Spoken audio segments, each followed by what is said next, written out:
Well, I'm not a famous cowboy poet. I don't even know that I'm much of a poet. It's just a hobby that I kind of got into almost by accident. I've always enjoyed listening to it, and kind of on an encouragement from a friend, I entered a contest a while back, and so I wouldn't call myself a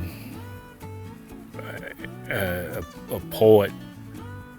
What I'd call myself is a cowboy that's maybe wrote a few poems, but I do enjoy it. It's kind of a fun way to communicate some of the feelings and some of the thoughts that you probably wouldn't bother communicating, and I found that a lot of people enjoy hearing it in that kind of form a lot more than if I just was talking. So it's kind of a neat thing that I enjoy to do from time to time. There's one, the first one that I really wrote is called So You Want to Be a Cowboy. So you want to be a cowboy, the old man said to me. You don't look quite as crazy as I think you'll need to be. He stood there for a moment like he had more to say, and then he shrugged his shoulders and turned and walked away. Well, what's he know, I asked myself. He's just an old sad sack.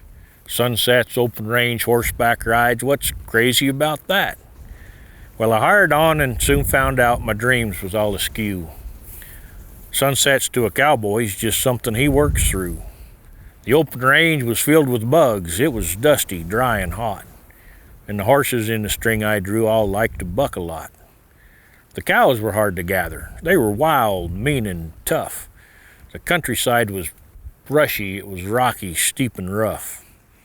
I was disillusioned, and I grew each passing day, and I really thought I'd had enough when I saw my meager pay.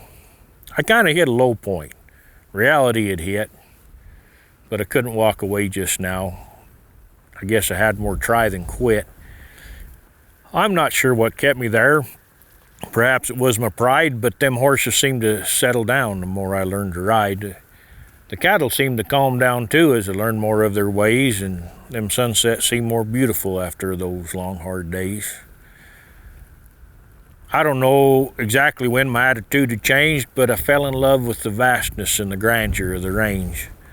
This way of life had hooked me, now that I'd had a taste, and now any other line of work seemed like such a waste. I run into that old man again at a branding in the spring, and with a big old smile he shook my hand and said, "You're crazier than you seemed."